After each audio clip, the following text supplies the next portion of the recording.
Welcome back, everybody. Today we're going to be going over some very interesting information, and a lot of this information is going to be coming from a truther by the name of Eric Dubay, and I really recommend that you check out his work. The links to his work is in the description area, so you can check that out afterwards. Today we're going to be going over some information that comes from his website, theatlanteanconspiracy.com, which is a holy grail of information.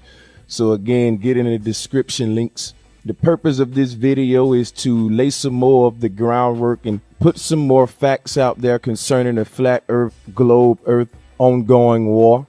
And this is a time of awakening for humanity. A lot of people can't see that. In this time of awakening, people say the flat earth is a psyop, it's a conspiracy, it's a theory. But really, it's a fact of nature if you're not ignoring your senses. So with that being said, the purpose of these videos is to just get people to understand that I'm not an insane moron who's promoting a psyop.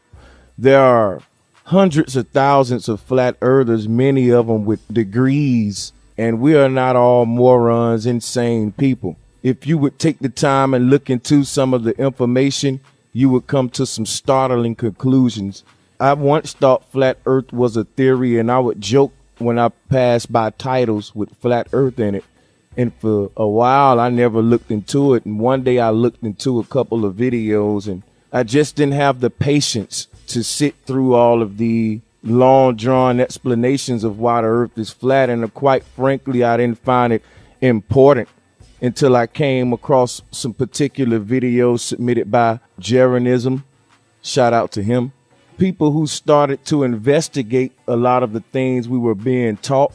And me, myself, personally, after many days of research and many days of investigating and questioning things, and it became overwhelmingly obvious that the flat earth was not simply just a theory, that this is a big cover up that has been hidden from the masses for a very long time, and at the root of this is very huge deception. Now, there are many theories to support the round earth, but we must keep in mind that what they are just theories. They are not facts. And because they're not facts, we see a lot of NASA deception with the CGI imagery and all of that, which we'll get into.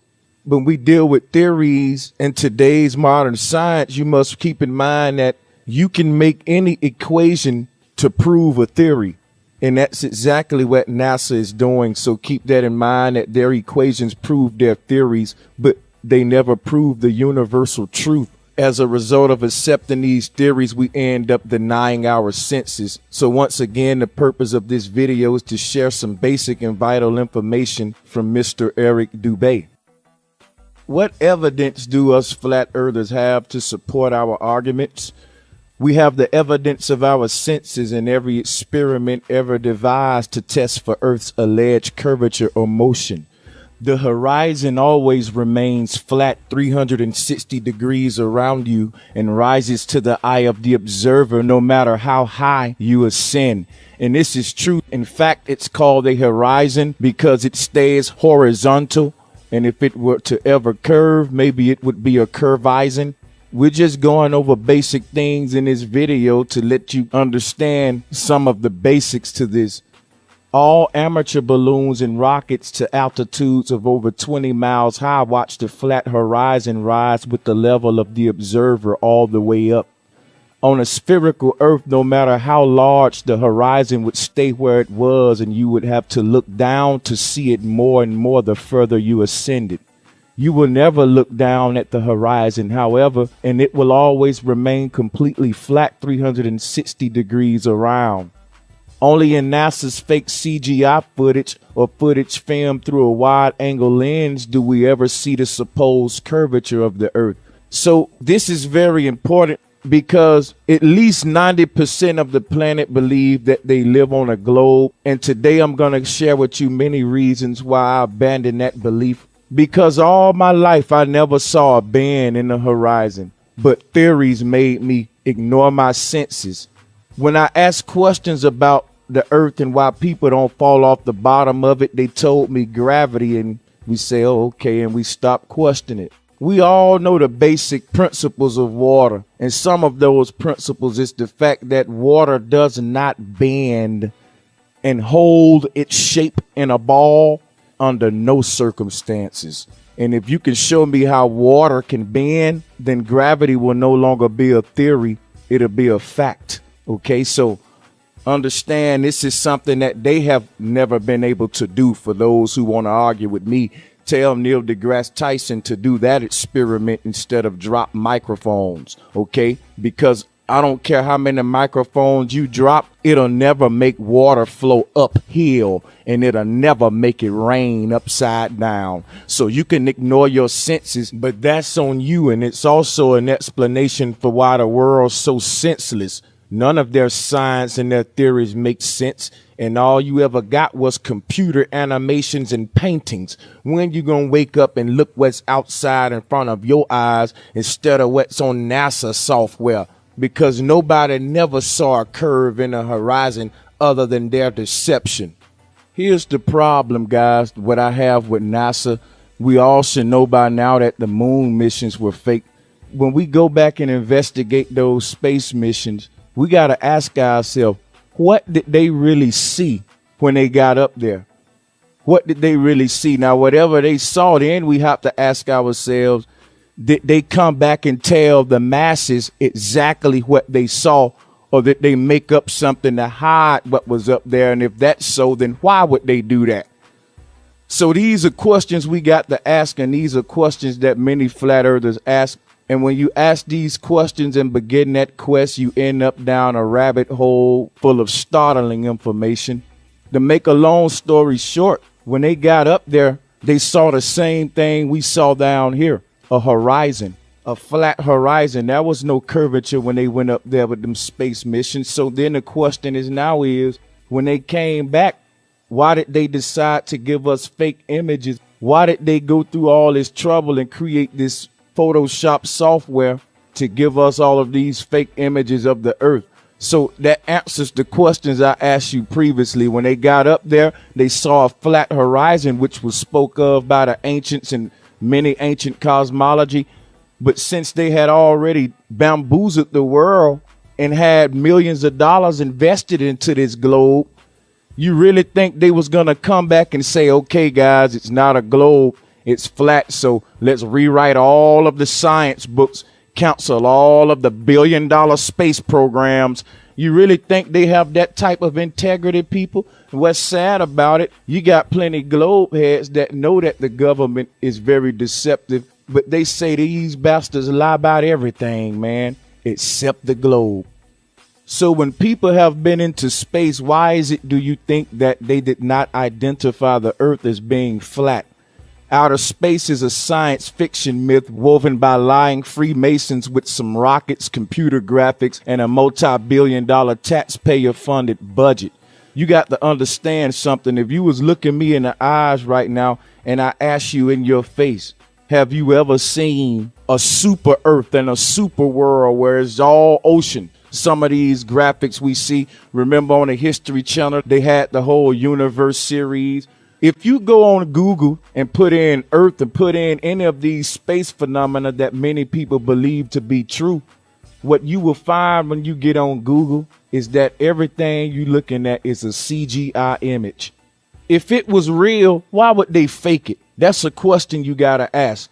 If I say I got $1 million and the people come in there and they say, prove it to me, Brother Sanchez, and they come in the room and I show them $1 million in fake money, and they call me out for being a lie, and I'm still standing there saying I got the $1 million, who's wrong? Who's the liar? If I really had the $1 million, why would I fake it? Why wouldn't I show them the real $1 million and prove it? So my point here is that if there was really curvature out there and they really went out there to saw curvature, then we would see some real images, some real footage of this curvature other than deception and fakery, CGI and fisheye lens. They wouldn't be going through these extents to fake this stuff, guys. They creating software just to hide your true reality. So if it was really real, why do they go through so much trouble to hide this stuff? Understand that astronauts are merely Freemasonic actors playing out their role in propagandizing the public into believing that nihilistic, atheistic, heliocentric cosmology. And why is the heliocentric cosmos atheistic? Because there's no creator in the cosmology. In all ancient cosmology, there was a deity, and that deity was there for a reason, to let the ancient people know no matter how smart you think you're going to get with your science, never deny the fact that there's a supreme being. So today's science give you theories, equations, a bunch of stuff to prove their lies, while at the same time inducing you with fear and hiding and denying the creator. There's no creator creating this heliocentric cosmos. There's a mistake, a chaotic collision that describes man evolving from a solar soup. We are not stardust. We are cosmic energy. And the elites are hiding something about the masses that's very special, that will aid the progression of our spirituality, also revealing to us what we are, who we are, where we are, and answer some of the most mysterious questions that dwell within our inner being. So they are hiding something that's very valuable, and that is the truth about everything. And it starts in the cosmology. So just understand that astronauts are fully aware of the deception they are participating in, and do not identify the earth as being flat, because they are sworn paid liars doing a job. And if you don't believe that's true, just pay attention to Neil Armstrong's suspect behavior. This man won't even speak about his moon missions. He will not put his hand on the Bible and swear, which I wouldn't care if he did or not, but it just says something. All I'm saying is, if this is a Christian country and he done such an honorable deed as being an American who landed on the moon, why does he have such a negative attitude about it? He should be going around the classroom speaking to kids and all of that about it, showing pictures and all of that. But we see whenever there's a camera in his face, he run away, deny it, and I've proven that in previous videos. The rabbit hole goes deep. So a lot of people say, Brother Sanchez, if the planets is round, if the moon is round and the sun is round, then the earth got to be. And I tell those people in a sarcastic kind of way, just to make them think, if the clouds are puffy, then why is it the earth a cotton ball? If we go by that same logic and reasoning for the earth being round, once you start to study a cell or an egg, you will understand the concept of flat earth. But just to get some more basics, let's move on. So how does flat earth account for planets orbiting the sun? Because many globe earthers say that earth and all of the planets are orbiting the sun. Basically, on a flat earth model, everything in the heavens revolves over and around us just as it appears. Okay, so when we dealing with flat earth, we dealing with trusting the senses. Humanity got off track during the Inquisitions and all of the Dark Ages and everything, and the rise of world religions and priesthood dominations, because all of these religions need the globe to support their religions. At the root of all this deception is the cosmology, and almost the whole earth is denying their senses, thinking they're spinning 1,000 miles per hour, but yet we don't feel it. So on a flat earth model, the sun and moon are similar sized objects tracing similar paths over and around a flat, motionless earth. The planets, which were always known as the wandering stars, are not physical, spherical, terra firma worlds as presented to us in NASA's many fake CGI videos, but are merely tiny lights in the sky which differ from the fit stars in their relative motions only. So the ancestors spoke of fit stars and they spoke of the wandering stars. What we call planets are the wandering stars. And there's 7 of them that correspond to the 7 days of the week. So there's 7 wandering stars, and that includes the sun and moon. The ancients said that the sun and moon were considered wandering stars as well. This goes into the Jewish menorah, and I have another video on that concept about Earth is really not a planet. Earth is the only so-called planet that they give you in their cosmology that is not named after the Greek deity, because all of those Greek deities were personifications of the wandering stars, and those personifications and those deities were given attributes based on the movement and the way those wandering stars behave. But since Earth is the center of the cosmos and is flat and motionless, they couldn't attribute it or personify it into a Greek deity. All of the deities we know surrounding the earth are mothers, mother goddesses. And in mythology, it can be looked at as our magic carpet. So when we deal with the earth plane, when we say planet, we're talking about a plane enclosed in a net. The wandering stars are twinkling light fixtures, and this is where we get the old song, Twinkle, Twinkle, Little Star. When you're looking up at the little lights in the night sky twinkling, you are looking at the wandering stars and the fixed stars. The fixed stars were said to be the light fixtures that is attached to the solid firmament dome, and the wandering stars were said to be spherical celestial beings that wander in our atmosphere. There is no outer space. It's all inner space, and there's nothing in between us and the great divine. Heliocentrism places a void of darkness in between us and the creator, which doesn't exist other than your mind, and that's what creates the matrix. But when you think about their concept of space, which is supposed to be a vacuum, understand that a gaseous body cannot exist adjacent to a vacuum without something separating the two. And if you want to see how that works, just light up a cigarette or an incense and put it by a vacuum that's on, and let's see what happened to the smoke. Now imagine that gaseous body being an atmosphere that's attached to a sphere, and at the same time water is curved and attached to this sphere while it's been flung through a vacuum at speeds that's over 100,000 miles per hour.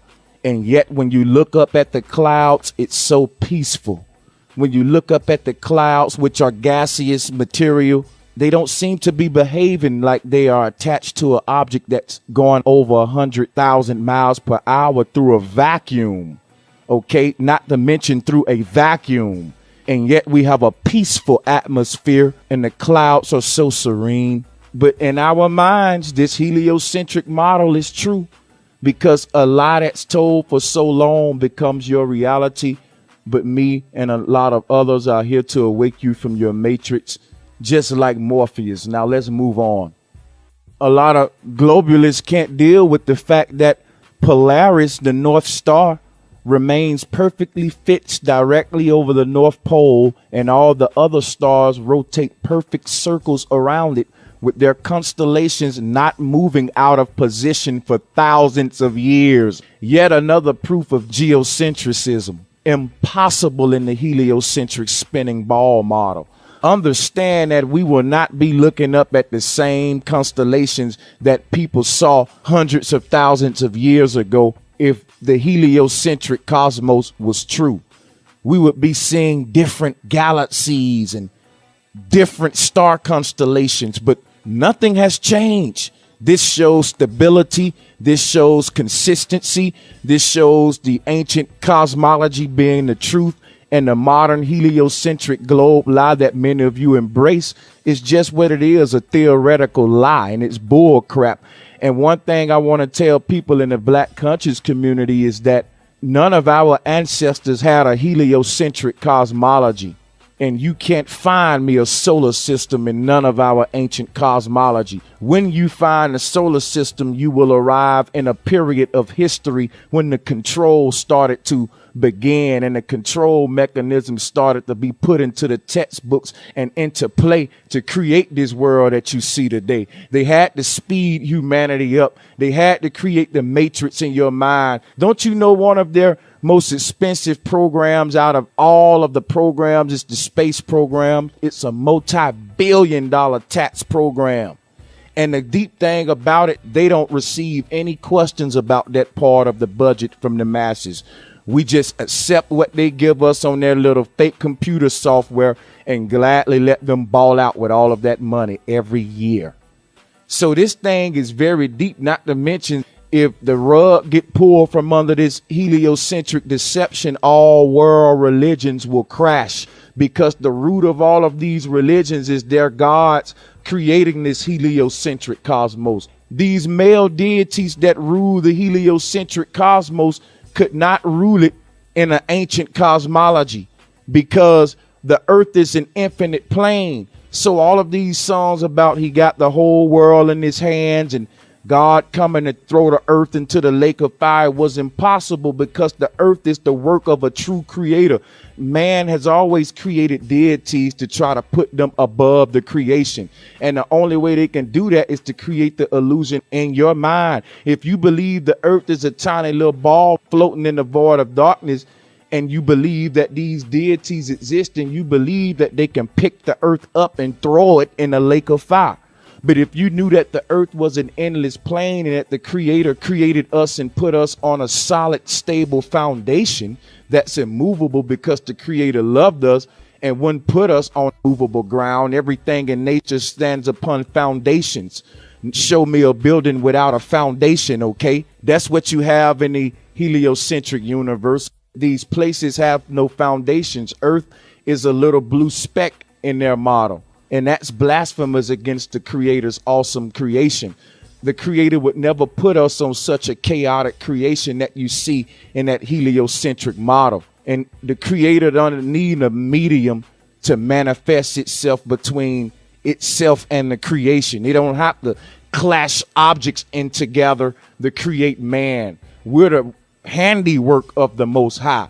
And what I mean by that is humanity was made by the hands of the creator. By you accepting a cosmology that excludes the creator, you fail to realize that divine, awesome fact.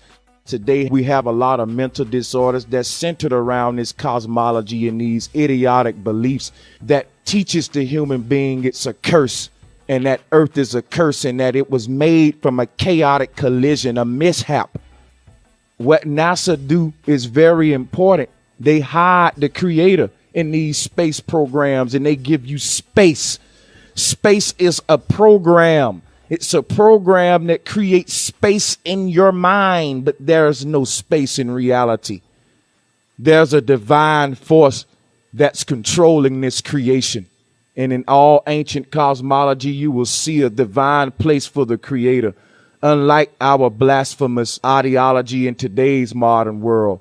And I know it sounds crazy. People say they believe the earth flat, they stupid, but we have proof for what we believe. This is a fact. Why would I deny my senses? Everything supports this truth. So as we move on, you will see more of what I mean. So a lot of people ask me, what about the changes in seasons and day and night? How does that work on the flat earth model? The sun and moon are much closer and smaller than we are told, 32 miles in diameter, under 3,000 miles high as measured by sextants, and they revolve over and around us, creating a spotlight effect, creating the day and night.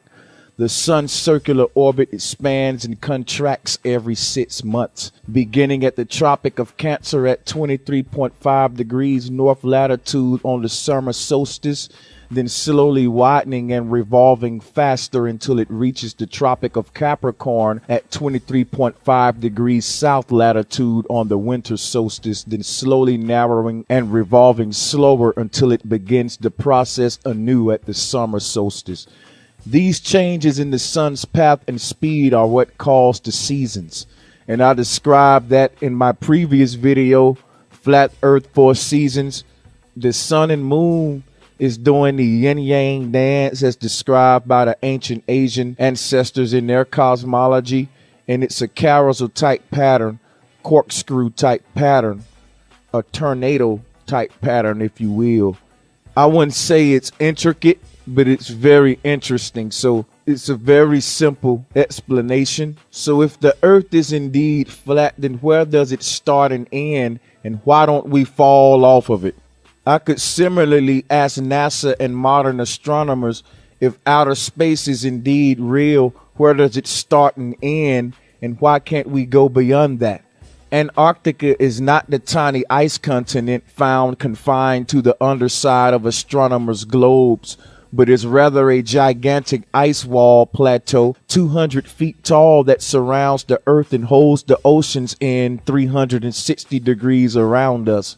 How far the Antarctic ice extends southwards and whether it terminates in an edge barrier firmament or whether it is infinite is currently unknown and unknowable to the public thanks to the Antarctic Treaty, which prevents ordinary people from independent exploration of Antarctica. So just like the space programs were created to prevent ordinary people from being able to explore beyond the clouds, what are they trying to hide? Why would something like that be illegal? This Antarctic Treaty keeps us from exploring the outer rim of the earth. Now, a lot of people say my auntie was in the Navy and she traveled around the globe. If you walk around your block starting from your house and do a 360 around the block and you're going to end back up in your front yard, doesn't mean you walked over a curve and went around a globe to get back to your house. It just means you walked on a flat surface in a circle and ended up back where you started. This is what sailors are doing. They are not circumnavigating a globe. They are going in a circle and they're ending up right where they started. There's no way they're sailing uphill, people. There's no way that water is flowing uphill on their globe, guys. Just imagine a ship going against an uphill current. Imagine a car trying to go up a steep hill. Now imagine a ship going downhill against an uphill water flow on a curved globe. Just the fact that a pilot can follow the sun proves that it's not hundreds of million miles away or hundreds of thousand miles away. We even got footage of pilots flying above the sunset. Everything supports ancient cosmology. So when we look at what's going on the ocean with the sailors, it's the same thing that's going on in a race around a circuit. No matter how far out a sailor sails when he's thinking he's going south, he's just going away from the center, the magnetic center. There's only one magnetic direction, that's north. All compasses point to the center. So when sailors think they're meeting the South Pole, they're really meeting the South Ring. No matter what direction they sail in, outward, away from the center, they will meet that ice barrier. They are been told that they are meeting a ice cap on a globe, and that is deception. Please check out my Planisphere series where I break down how they achieve this deception. Because on a globe, if you have a cap at the top and the bottom, you can create the illusion to a sailor that they're meeting an ice cap every time they sail up and down on a globe, when in reality they're meeting an ice ring every time they sail outward from the center. You see that this is achieved on both models, but it makes more sense on a flat earth model because in our natural reality, we know that water doesn't flow uphill, and any experiment will show you that water doesn't stick to a sphere. When you start getting into ancient sciences and dealing into the first sailors and everything, you would see that a lot of the tools that the sailors used was based around ancient flat earth cosmology, and it wouldn't even be possible to navigate the oceans on a globe that was moving through space reckless the way we have been taught. The ancestors could get in the seas and navigate by the stars. All science is as above, so below. So if no one can demonstrate how water can bend in our reality, but they tell you that somehow it can bend in a theoretical realm called pseudoscience, or what they call science, only way the water can bend is on their computer screens, on their paintings, and in their illusion. But in nature, if you was to do many experiments, you would see that it doesn't bend. No matter how many equations you want to do and beef up the size of the earth to support this stuff, because that's what I see happening. A lot of globe heads beefing up the size of the earth to try to refute some of the flat earth facts. But every time they beef it up, they lose credibility. We have to accept truth, y'all, if we want to be free. People don't think this is important. Well, the government think it's the most important. So you need to understand why. Why are they showing you what's important on the TV screens and hiding what's really important, what's not being talked about? The sleight of hand trick. You have to relearn how you see reality, because our minds and perception have been manipulated since we were children. Airplanes aren't on a constant nosedive when they are traveling from place to place, because that would have to be true if we were living on a globe. Pilots will have to be on a constant nosedive to keep from flying off into outer space. So understand that if the ground beneath your feet was curved, and they're saying that the atmosphere above it is also curved because it's attached to it, and gravity is holding this atmosphere to the earth. They're saying gravity is strong enough to hold all of the ocean to the earth and even our atmosphere to the earth, but it's still gentle enough not to pull the clouds all the way down to the ground.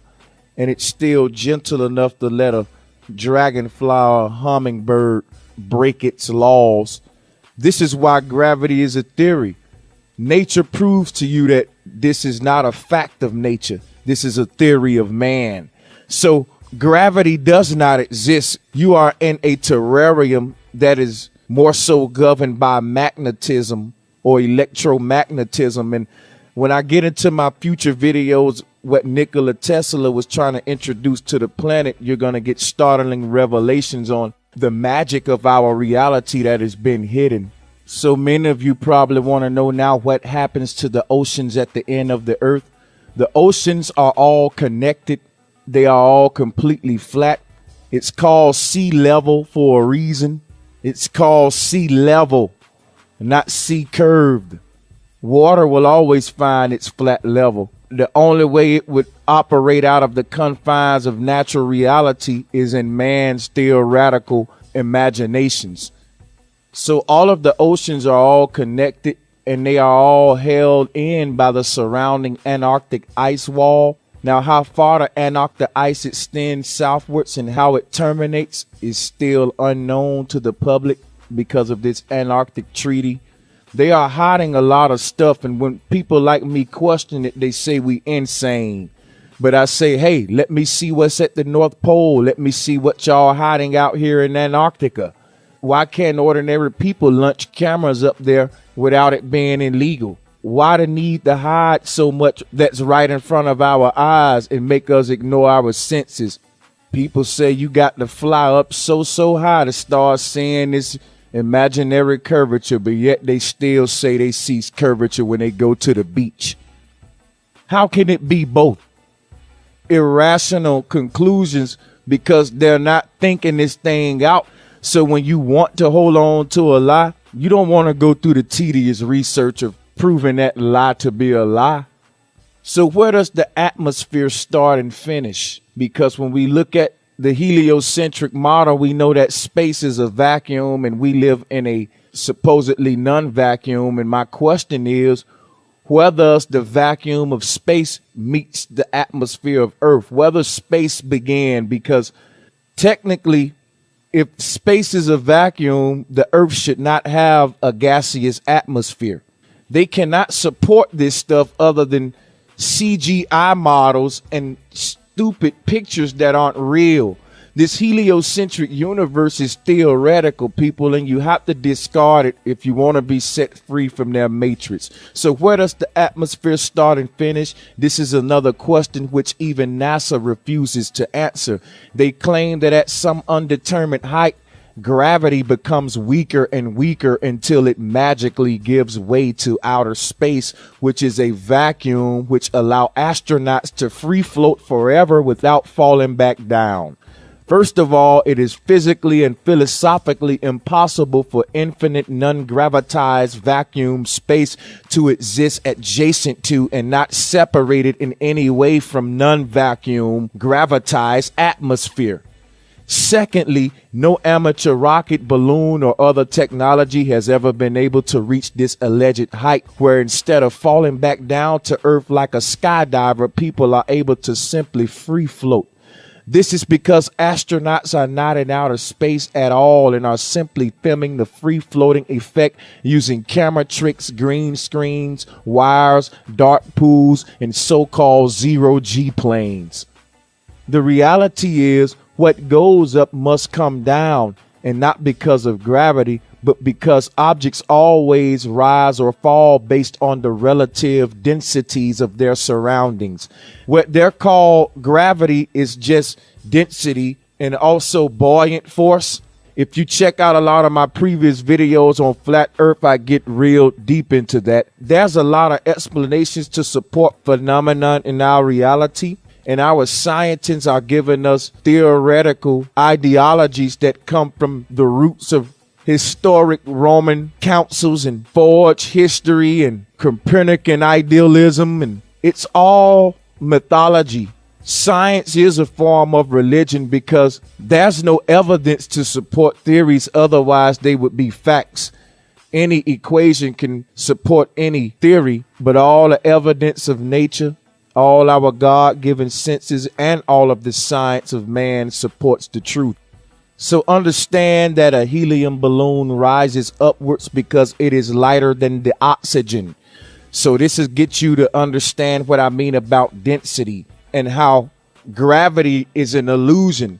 Like I told you, everything in nature proved to humanity every day that gravity is a lie. A simple hummingbird breaks the laws of gravity every day, but man still hold on to these laws and let these dumb Copernican laws govern him in his mind. I'm trying to get you out of the matrix, people. Gravity does not exist. So people say that the human being is magical, but they tell us we're so magical upon death.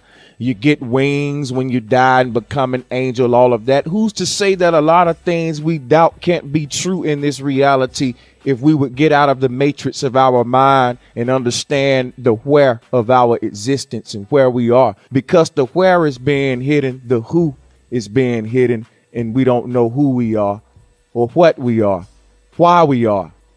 Why were you born? All of this ties into your cosmology. Where is the creator situated in this cosmos? Because NASA has a vacuum for your creator. And understand that they're a bunch of sun worshiping atheists. So it makes perfect sense. But when you understand that there's no place where vacuum of space can meet the non-vacuum gaseous atmosphere of Earth without one of the two winning over and giving out, you will understand the simple nature of the deception. That one aspect alone ought to make you question everything else to say, hey, that does make sense.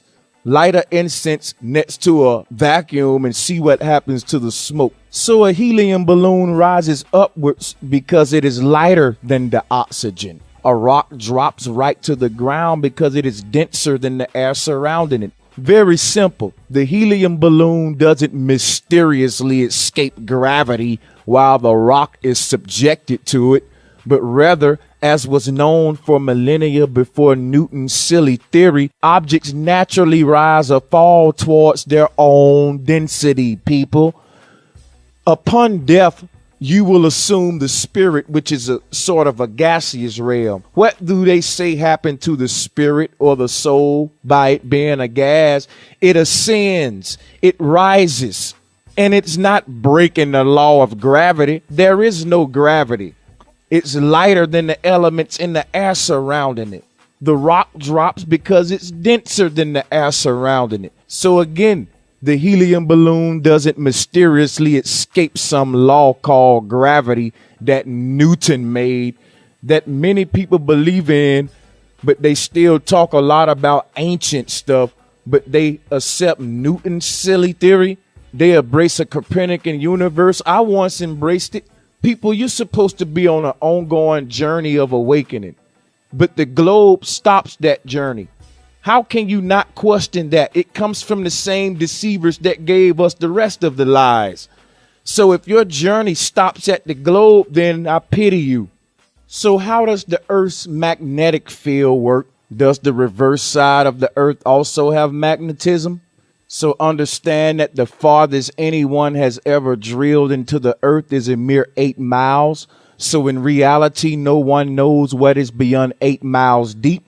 But our scientific establishment has taken the liberty of providing every school textbook with images showing a ball Earth with several hypothetical layers going from crust to outer mantle to inner mantle to outer core and inner core, where they claim there is hot molten magnetic metal causing Earth to have constantly moving magnetic dip holes on its surface.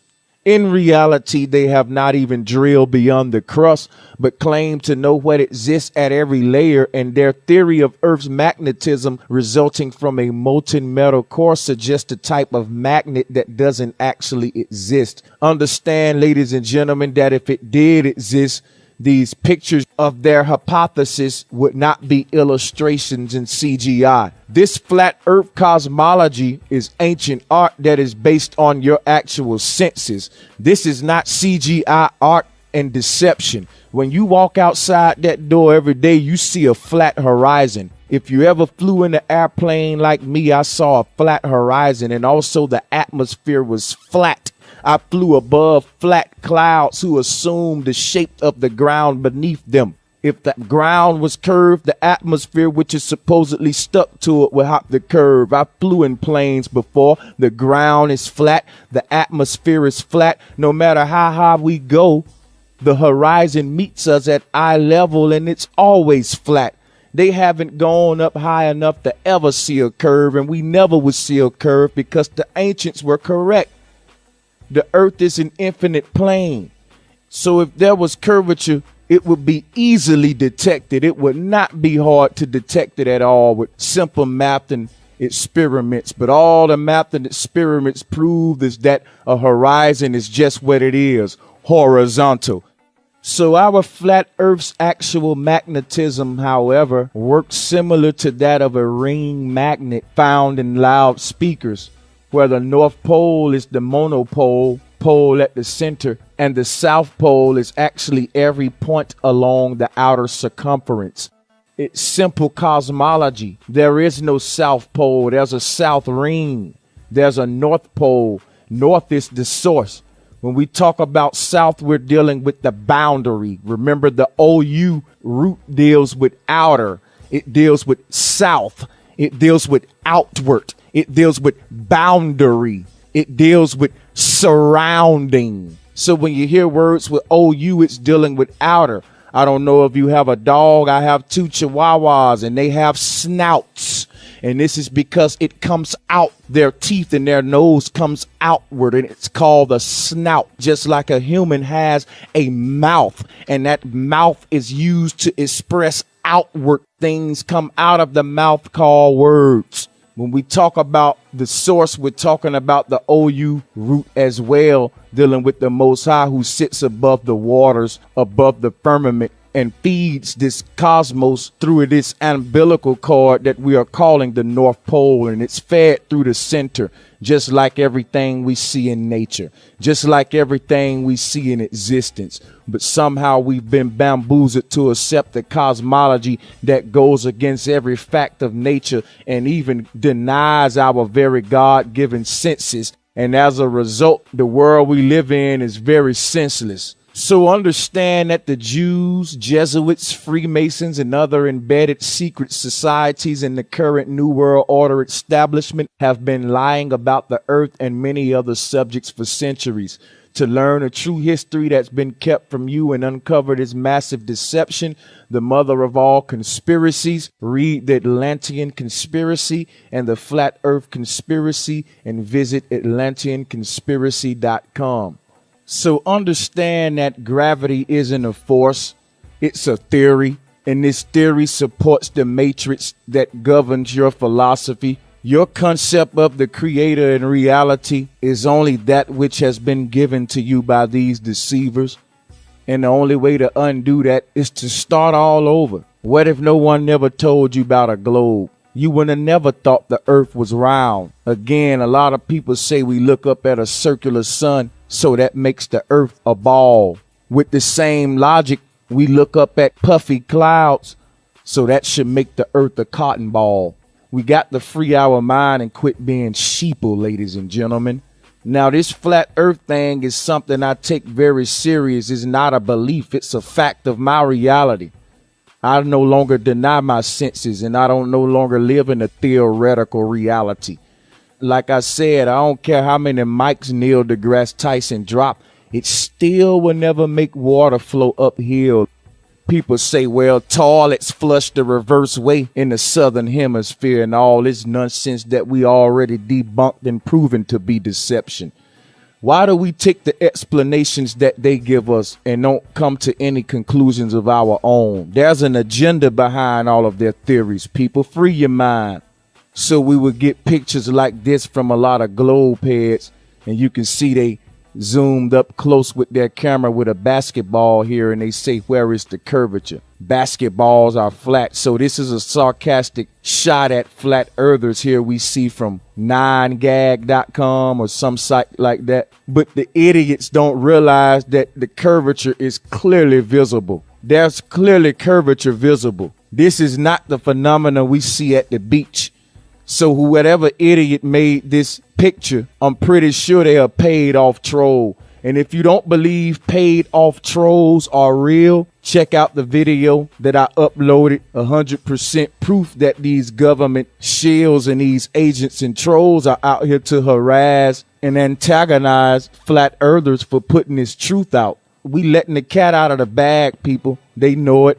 Why else would Barack Obama speak on it? The president speaking on flat earth issues. They sweating. What's to hide? Why are they hiding it? If y'all can't see we being deceived, I really can't help you. So whoever made this dumb picture, understand that the curvature is clearly visible on the basketball here. Only pictures we ever saw of Earth was CGI images and camera deception we see on TV in Hollywood, the same kind of deception. Hollywood and NASA work hand in hand. We don't have no actual real pictures of Earth or real pictures of all of this stuff we've been given since children. It's all computer images and illustrations and drawings. One of NASA's chiefs already spoke out that they use Photoshop because they have to.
The globular Copernican lies still prevail.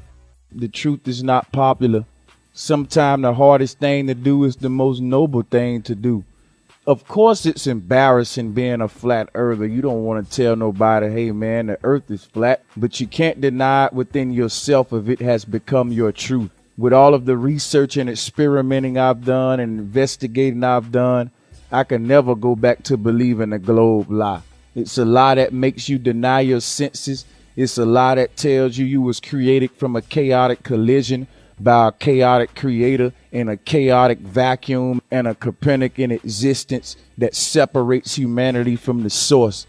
We got all of these foolish beliefs as a result of this bogus universe that we believe to be true in our minds, because this the only place it exists. Remember that the space programs are programs that you guys bought into. We bought into the deception. We bought into the lies, and we were programmed with space. There was imaginary space created in our minds, a vacuum of darkness with meteors and comets and chaotic things happening. And all of this, where is the creator? They say at the edge of the universe, but they tell you the universe is infinite. Therefore, there is no creator in the Copernican universe. I follow the way of the ancients, because in the ancient cosmology, there was always where humanity had a place for the creator. Today, everybody embraced this Copernican model, and we have different chaotic gods who we said brought this chaotic creation into existence and going to use this chaos against you if you don't obey them. So this whole cosmology is at the root of the whole world religious deception. It ties into everything. You will understand why NASA and the Vatican share a contract and work together. The Vatican has a private space program in coordination with NASA. This thing is very deep. The deception goes very deep, guys. And that's why I did this video. Go to Eric Dubé's channel and check out his work, y'all, because he got a lot of valuable information. So thanks for everybody for joining in. Until the next time, new uploads every Thursday. Peace and much love.